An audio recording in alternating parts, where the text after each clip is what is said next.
അസ്സലാമു അലൈക്കും വറഹ്മത്തുള്ളാഹ്. വഅലൈക്കും അസ്സലാം.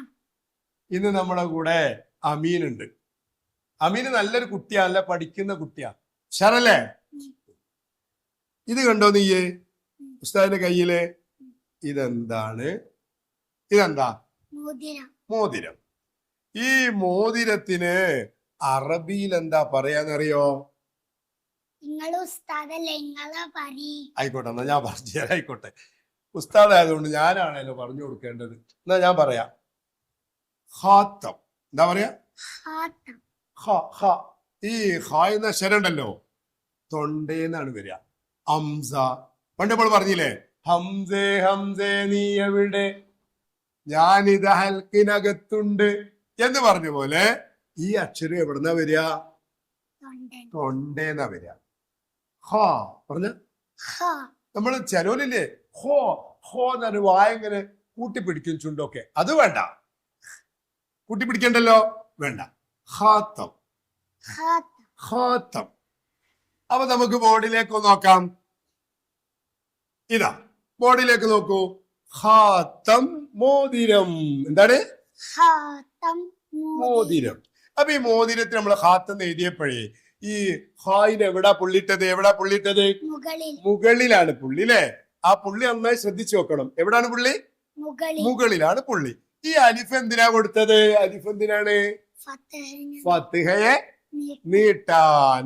ഫത്ഹയെ നീട്ടാൻ ശേഷം നല്ലൊരു അലിഫിനെ ചേർത്തു കൊടുക്കണം.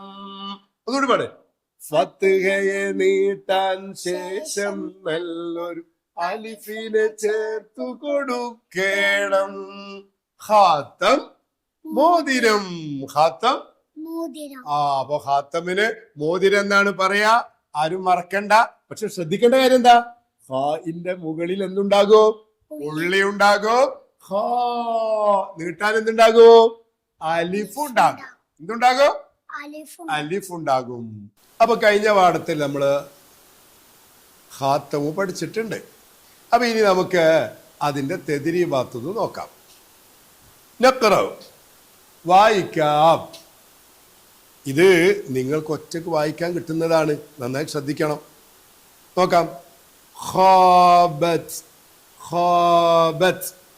അടുത്തത് പുള്ളിയില്ലട്ടോ, ഹ ഹ. അടുത്തത് താഴെയാണ് പുള്ളി, ജ ജ. ഹജ്ജത്ത്, ഹജ്ജത്ത്. താവ് പറയുമ്പോഴേ അല്പ കാറ്റ് വരും. ഹജ്ജത്ത്, ഹജ്ജത്ത്. അടുത്തത് ആ ജാ ബ, അജാബത്ത്, അജാബത്ത്. അടുത്തത് എന്താണ്? ത ഹ ബബ, ബബ. തഹബബ, തഹബബ, തഹബബ. അടുത്തത് നസ്വിലു കുല്ലം ബിൽ മുനാസബി, ചേരുമ്പടി ചേർക്കാം. ആദ്യ അക്ഷരങ്ങൾ നോക്കുക. ജീം, ഹ, ഖ. ഇനി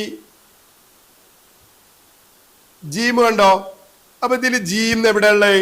അത് നമ്മുടെ പുസ്തകത്തിൽ തന്നെ വരച്ചു കൊടുത്തിട്ടുണ്ട് അല്ലേ? ജീം. അടുത്തത് എന്താണ്? ഹ ആണ്. അപ്പൊ ഹ എന്നോട് അതിലേക്ക് ഇങ്ങോട്ട് വരച്ചു കൊടുക്കുക. പിന്നെ ഹ എന്നുള്ളത് അടിയിൽ നിന്ന് മുകളിലേക്ക് വരച്ചു കൊടുക്കുക. അടുത്തത് അതിന്റെ നേരെ ഓപ്പോസിറ്റ് ഏതാ? ജബൽ, ഖാത്തം, ഹബിൽ. അപ്പോ ജബൽ എന്നുള്ളതിൽ ജീം എവിടെ ഉള്ളത്? ആ ജീമിലേക്ക് ഒരു വര വരച്ചു കൊടുക്കുക. നിങ്ങൾ ശ്രദ്ധിച്ചു നോക്കി എവിടാ ജീം എന്ന് കണ്ടോ? എന്നാ നിങ്ങൾ വരച്ചു കൊടുക്ക്. അടുത്ത് ഖാത്തം, ഖ എവിടെ ഉള്ളത്? അത് പുസ്തകത്തിൽ തന്നെ വരച്ചിട്ടുണ്ട്. അടുത്തത് ഹബിൽ. അപ്പൊ ഹ എവിടെ ഉള്ളത്? നേരെ വരച്ചു കൊടുക്കുക. അടുത്തത് നക്തശിഫു മിനൽ ഖുർആനി, ഖുർആനിൽ നമുക്ക് കണ്ടുപിടിക്കാം. എന്താ കണ്ടുപിടിക്കേണ്ടത്?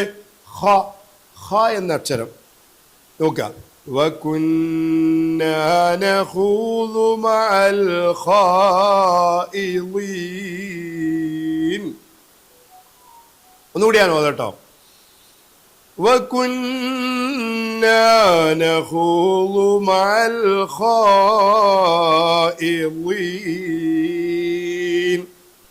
ഇതില് ഖ ഉണ്ടോ? നഹു നഹു ഖ ഉണ്ട്. പിന്നെ ഖായിലിൻ ഖാ അവിടെയും. അപ്പോ എത്ര ഖ ഉണ്ട്? 2 ഖ ഉണ്ട്. അടുത്ത നഖ്റഉ മിനൽ ഖുർആനി, ഖുർആനിൽ നമുക്ക് ഓതാം. ഈ ഓതാന്ന് പറഞ്ഞാൽ നിങ്ങൾക്ക് സ്വന്തമായിട്ട് ഓതാൻ കിട്ടണം. ശ്രദ്ധിച്ചു നോക്ക്.